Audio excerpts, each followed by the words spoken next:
Hello everybody, welcome to WhatCulture Gaming. I'm Scott, joined by Josh. Hello, Scott. Josh, my friend, we watched the Ubisoft Forward live last night, and I think one thing stood out more than the rest, in possibly the worst possible way, which is the Prince of Persia remake. Now, we will get to other stuff, potentially, depends how the direction of this conversation goes, but we were all messaging each other as that live stream was panning out, just going like, what the hell is going on? Why does this thing look so weird? I don't know. Having looked into its development, it is made by a Ubisoft support studio. It's Ubisoft Mumbai and Ubisoft Pune, who I think this is their first game that they've just been given to do from the ground up. Apparently it's 2 years into development, but usually they are co-development studios. They help the bigger studios get stuff over the finish line. I mean, Ubisoft at this point have like 30 to 40 studios worldwide, so whatever. But what did you think of the reveal of that? I thought, well, we both sort of thought, what the hell? It looks a bit like a PS2 game with nice effects. Yeah, I mean, that's the big takeaway. Like, visually, it looks like... I didn't know if it was just a sort of remaster at first. When it was billed as the Prince of Persia Sands of Time remake, I was a bit confused because I didn't feel like...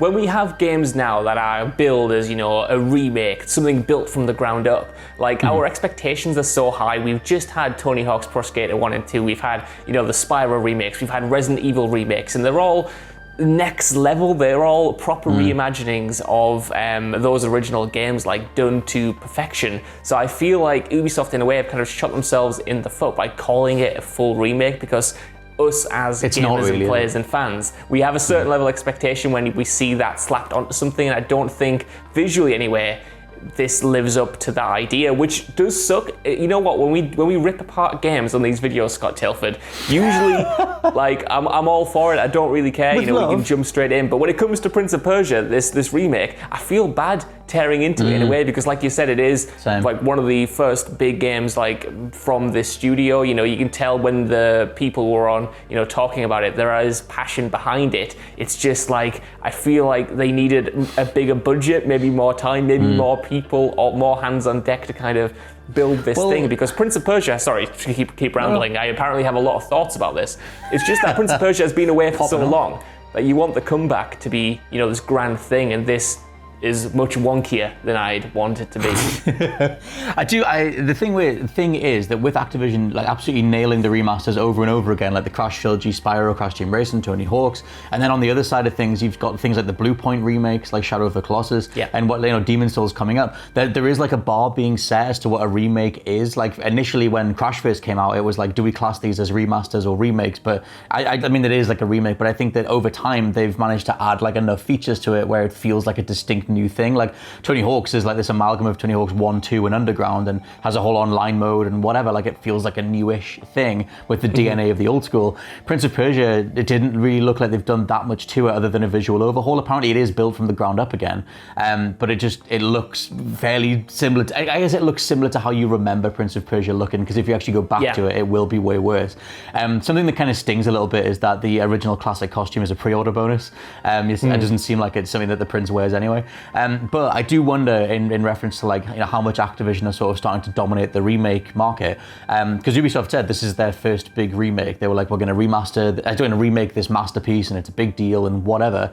I wonder if someone just crunched the figures on that 2 years ago, back when all the absolute worst toxic humans alive were still at Ubisoft, and just said, oh look, we've crunched the figures on a remake. We'll give this to a support studio. You have a minuscule budget and only a 2-year turnaround time, and we're just going to test the waters because we're not going to take this seriously. And it doesn't, like obviously the team's going to care because they're still passionate individuals on the creative side, but it kind of, maybe they, like you said, they needed more time on the managerial side.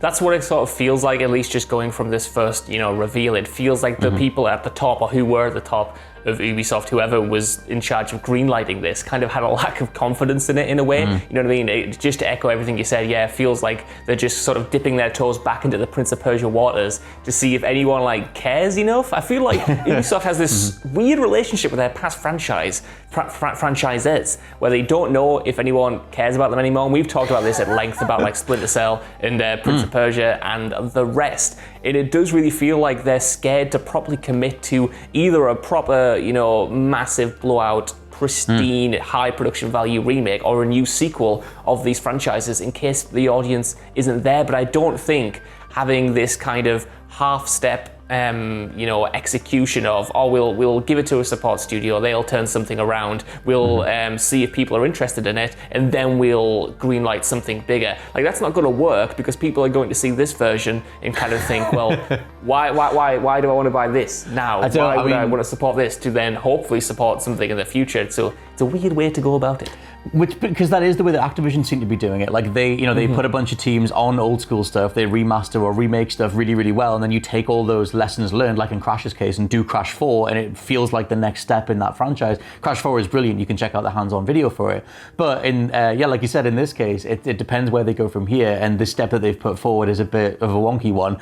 Speaking of past franchises, though, and I thought I was done with Splinter Cell. I just thought I was like, well, I've just accepted that he's not going to come back, and who cares? And I just need to accept that, because you can't do an old school mechanical sort of trial and error stealth game in the modern day unless you sort of maybe ape the Hitman model or something. What the hell is up with them renaming Sam Fisher at the end of his? Because like for the last few months, he's like, well, he's going to be in Rainbow Six, which is they showed in this thing, and he's going to be in Elite Squad. So it's like, Splinter Cell fans, maybe we're going to build up to something. And this is the last Ubisoft forward of 2020. And then it was like, well, now here's this animation of him being in Rainbow Six, and then at the end, he's like, call me Zero. And I'm like, what are you doing? Like, is he just a Rainbow Six guy, just a Rainbow Six operator now? Like, yeah, call him Zero, because he clearly doesn't matter. Like, just what the hell are you even doing at this point? Oh, I'm laughing, but it hurts. It really hurts me, Scott, on the inside. On my inside, why is he a support character now? Why is he just sort of retrofitted into these other franchises? I just don't think they can think of a way to like make him work. Because I mean, the thing, if you look at the sales of Splinter Cell, obviously the fans over time didn't like the direction of, even back when it was Double Agent, the more sort of action-oriented one that became Conviction and Blacklist.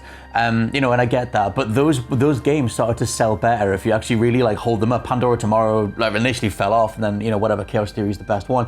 But those action-oriented ones did sell pretty damn well, so it's not like they don't have a window into doing that stuff again. But Yves Guillemot did mention, this is a good few years back. Again, there's another video that I did on this. Yves Guillemot mentioned that there was so much backlash to Blacklist across the 2010s that they didn't want to approach the IP again. So I assume that all of this stuff is sowing the seeds for an eventual game. But if that game never comes, then all you have is a fan base being prodded and teased with various carrots, just saying like, well, we still care, but not enough to greenlight a game, but we will greenlight Aiden Pierce returning in Watch Dogs. And, yes, they will. And Beyond Good and Evil 2 Netflix series. Like, what, who, why? Why all of this? Scott Telford, I don't know. And I don't know a time that this has happened to a character before either, when he's just kind of strung along or included in games. You know who he reminds me of? He reminds me of the Hulk in the MCU when they couldn't make a solo Hulk movie, so they kept plugging him into other things. But the difference was that version of the Hulk was really good and consistent and played by Mark Ruffalo, and we all had a good time and had an arc between things. This now just sort of feels like Sam Fisher or Zero is like it's this not even guest spot cameo. Yeah, well, I don't know, Scott. I don't know what they're doing with any of their franchises, to be honest, because I expected to see Assassin's Creed there last night, and it wasn't, weird, to my knowledge, unless I nodded off and then I completely missed it somehow. But we haven't seen Beyond Good and Evil for a long time, and now it's getting the show, and it's sort of like, all the things I'm interested in, Scott, and this is very selfish of me, we're nowhere to be seen, ever. I did laugh at because they've changed Gods and Monsters. It's now called Immortals Phoenix Rising, which is that's a worse name, to be honest. I get that it's more searchable. It's less so. It's not as generic, I guess. But I thought the actual showcase overall was solid enough. It was fine. They sort of checked in with most of their major properties, but they didn't even mention Assassin's Creed, even though that's now an Xbox launch title, November 10th, and it's the last Ubisoft forward before that game is out. That is their next big AAA property, and they just didn't go anywhere near it, which is just a weird sort of beat. But what was your closing thoughts on it? Is it just that they just kind of dropped the ball with it? I guess for me, I have zero expectations at this point, but I allowed myself an inch of care for Splinter Cell, and then they couldn't give me that. So I mean, it was a weird one. I feel like, when it comes to Ubisoft's kind of like shows in general now, there's always going to be the shadow of all the allegations hanging over it. We got that Yves Guillemot video beforehand that I think should have really been in the Twitter, show itself to kind of acknowledge it. Yeah, I know. I don't know what that was about. I think that should have been in the show. When it comes to like the games, I didn't not enjoy myself, you know what I mean? I thought I was going to be disappointed by everything, but I thought the Phoenix Rising game actually looked really good. I liked the biking game that was there at the end of that. Riders Republic. fine and fun.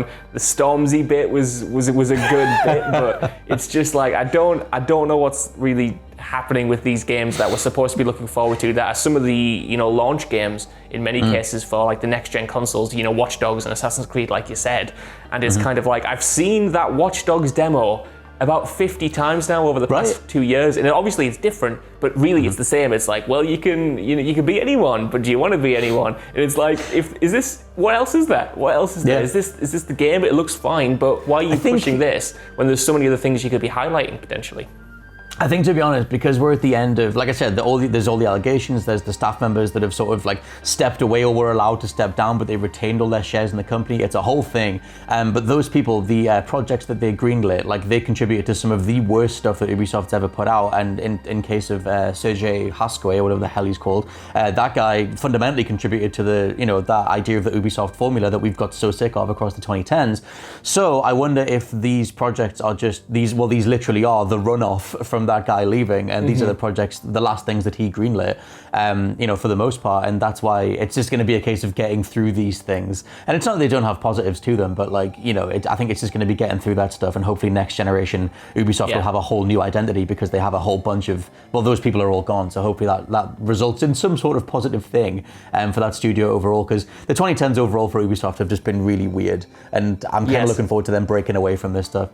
Even as I said that, Far Cry 6 is going to be the last one, because that's another Ubi open thing. But yeah, let us know what you think down in the comments below of the general state of the Ubisoft show. Do you care about Splinter Cell? Because I don't even know if I do anymore. And what did you think of the games that were shown off? For now, I've been Scott from WhatCulture.com. I've been Josh from WhatCulture.com. And we'll catch you next time. Bye.